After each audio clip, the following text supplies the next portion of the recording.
So my Samsung washer is making a lot of noise during the spin cycle.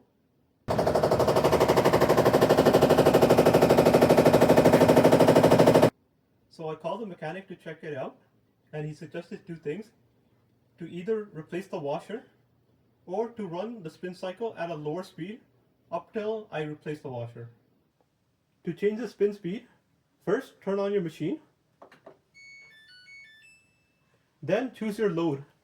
For my machine, on normal, you cannot change the spin speed to low, so I will choose a different load. I will choose heavy duty. Then, to change the spin speed, press the spin button. Which light is on indicates which speed it is on right now, so it is on extra high.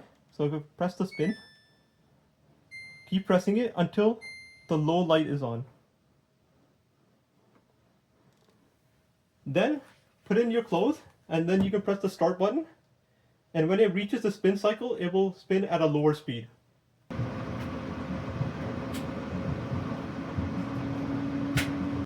Thanks for watching, and please like and subscribe.